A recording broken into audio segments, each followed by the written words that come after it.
नमस्कार, मी प्रतीक्षा स्वागत करते तुमचं प्र स्टोरी वर्ल्डमध्ये. सदर कथा ही पूर्णपणे काल्पनिक असून त्याचा वास्तवाशी कोणताही संबंध आढळत नाही.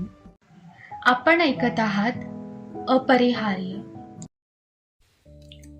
डॉक्टर दर्पण रुग्णांना तपासत होती जेव्हा वेद तिथे आला.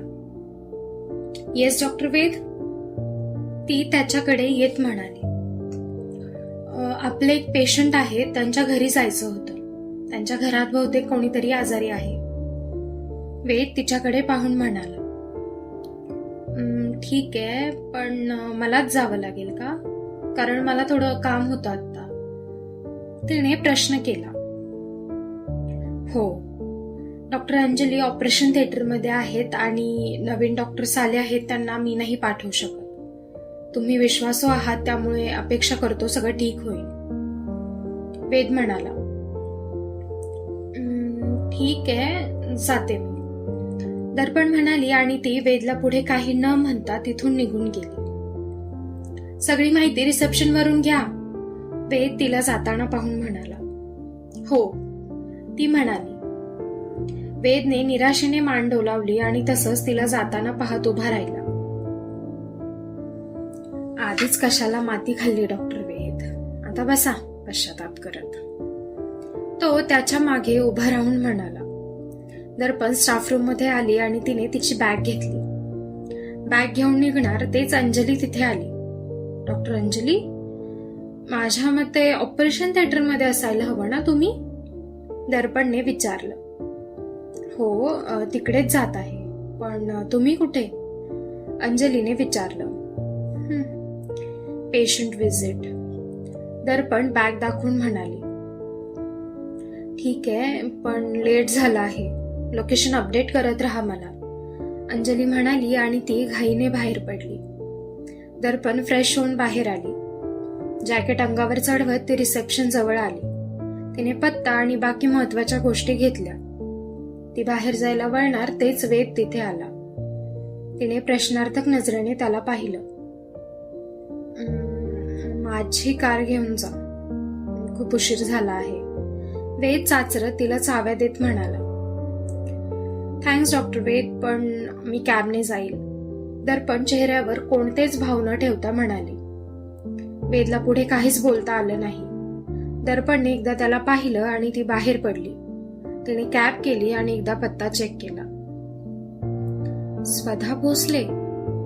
दर्पणने नाव वाचलं आणि तिला कळालं की हे घर कोणाचं आहे ते. तिने डोक्याला हात लावला आणि खिडकी बाहेर पाहिलं. तिला आधी पटकन लक्षात आलं नाही की ती कुठे चालली आहे ते. तिने मोठा श्वास घेऊन सोडला. कसलं टेन्शन आहे डॉक्टर? तो तिथे येत म्हणाला. हं? तिने दचकून त्याला पाहिलं. काय झालंय? त्याने शांतपणे विचारलं. काही नाही, ती मान डोलवत म्हणाली. डॉक्टर वेद गाडी देत होते, मग का नाही घेतली त्यांची गाडी? त्याने विचारलं. नकोय मला त्यांच्याकडून काही. वरिष्ठ आहेत म्हणून बोलावं लागतंय, नाहीतर तेही केलं नसतं मी. दर्पण रागात म्हणाली. एवढा राग बरा नाही डॉक्टर राव. तो तिला चिडलेलं पाहून म्हणाला. का नको रागव मी? त्यांनी एकदा तरी विचार केला का मला हे बोलताना की माझं लायसन्स रद्द करतील? ते असतील मोठ्या घरातले, पण मी नाहीये ना. मी जीव तोडून मेहनत केली आहे इथेपर्यंत यायला. त्यांना माहिती सुद्धा नाहीये मी कशातून गेली आहे ते. दर्पण डोळ्यात पाणी आणत म्हणाली. काय झालं आहे असं? त्याने गंभीरपणे विचारलं. काही नाही, ती डोळे पुसत बाहेर पाहत म्हणाली. असं कसं? काहीतरी झालं आहे म्हणून तर डोळ्यात पाणी आलं आहे ना. तो तिला पाहून म्हणाला. ती काही बोलणार तेच कॅब थांबली आणि तिला जाणवलं की ती पोहोचली आहे ते. कॅब ड्रायव्हर कधीचा तिला आरशातून पाहत होता. नशीब दर्पणने हेडफोन्स लावलेले होते, नाहीतर त्याने कधीच कॅब थांबवून तिच्यावर प्रश्नांची सरबत्ती सुरू केली असती. दर्पणने पैसे दिले आणि ती गेट समोर थांबली. डॉक्टर दर्पणराव.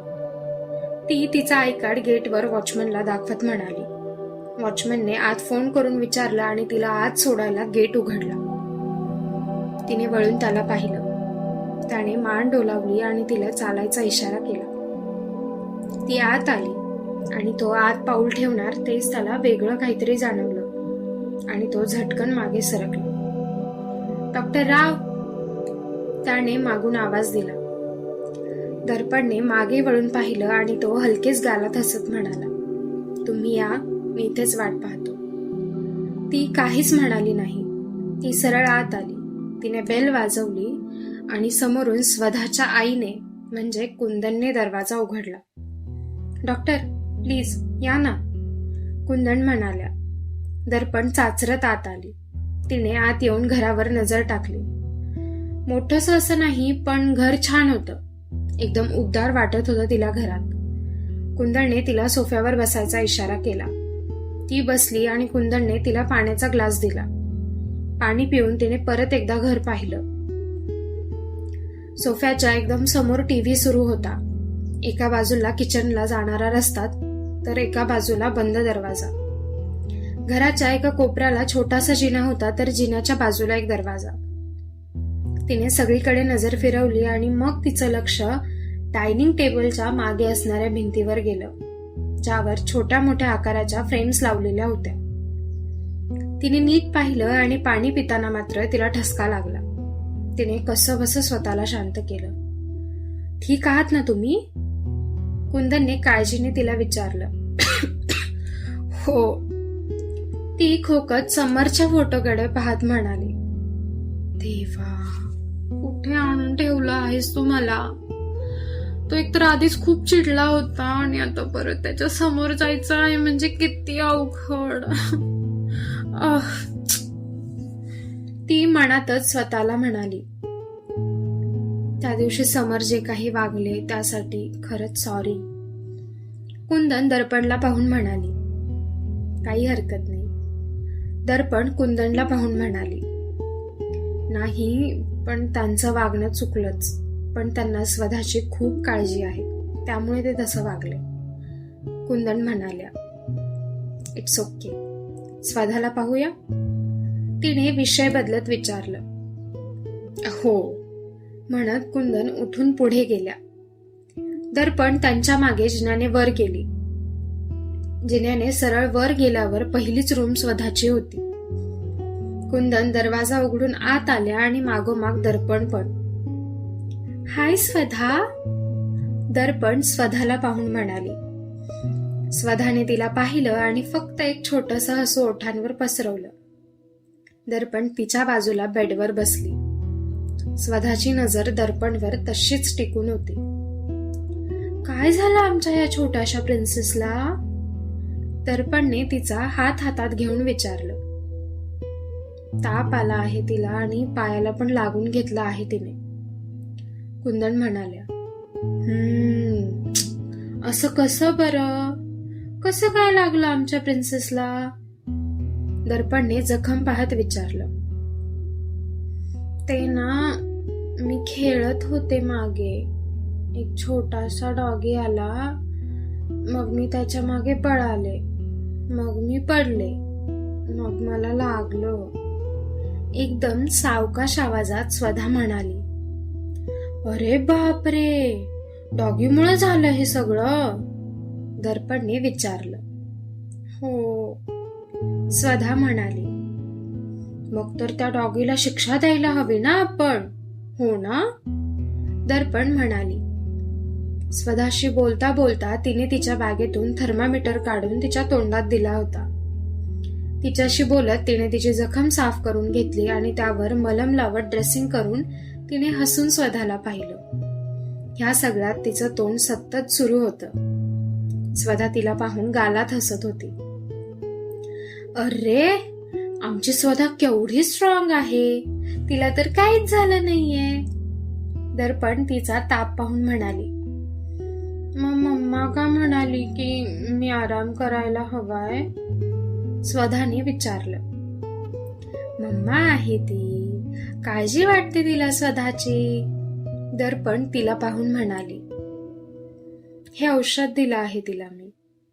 म्हणत कुंदनने एक बॉटल दर्पणकडे दिली. दर्पणने ती पाहिली. नोटपॅडवर काही औषधं लिहून तिने ते कुंदनकडे दिलं आणि स्वधाला पाहिलं. उद्या आमची स्वधा एकदम बरी होणार आहे, हो की नाही स्वधा? दर्पणने स्वधाला पाहून विचारलं. हो, स्वधा आनंदाने म्हणाली. दर्पणने तिच्या अंगावर चादर ओढून दिली आणि ती कुंदन सोबत बाहेर आली. कुंदनने स्वधाच्या रूमचा दरवाजा लावला आणि दर्पण सोबत खाली आली. ड्रेसिंग बदलावी लागेल उद्या परत एकदा. ताप तर जास्त नाहीये, पण जर वाढला तर लिहून दिलेलं औषध द्या. काळजी करण्यासारखं तर काही नाहीये, पण तरीही तिच्यावर थोडंसं लक्ष ठेवा. दर्पण कुंदनला पाहून म्हणाली. हो, थँक्स दर्पण. कुंदन दर्पणला पाहून म्हणाल्या. Welcome Mrs Bhosale. दर्पण चेहऱ्यावर एक हसू ठेवत म्हणाली. बस, मी पटकन चहा टाकते तुझ्यासाठी. कुंदन म्हणाल्या. नाही नाही नको, मला हॉस्पिटलमध्ये जायचं आहे लगेच. दर्पण घाईने म्हणाली. अगं असं कसं, 5 मिनिटं लागतील फक्त. प्लीज बस ना ग. कुंदन म्हणाल्या आणि त्या किचनकडे गेल्या सुद्धा. दर्पण सोफ्यावर बसली आणि तिने वेदला मेसेज करून सगळं समजावलं. तिने अंजलीला पण मेसेज करून ठेवला होता. तिने वेळ पाहिली तर 10:30 वाजत आले होते. तिने अस्वस्थ होत आजूबाजूला पाहिलं. बेल वाजली तसं कुंदनने येऊन दरवाजा उघडला. दर्पण थोडी सावरूनच बसली. बसा ना, मी पाणी आणते तुमच्यासाठी, म्हणत कुंदन आत किचनकडे गेल्या. दर्पणने समोर पाहिलं तर दरवाजात समर उभा होता. समरने दर्पणला तिथे पाहिलं आणि एक भुवई वर केली. डॉक्टर, आत्ता इथे? समर तिला पाहून म्हणाला. दर्पण त्याला पाहून थोडीशी घाबरलीच होती. देवा, ह्या सैतानापासून तूच वाचव मला आता, ती मनातच म्हणाली.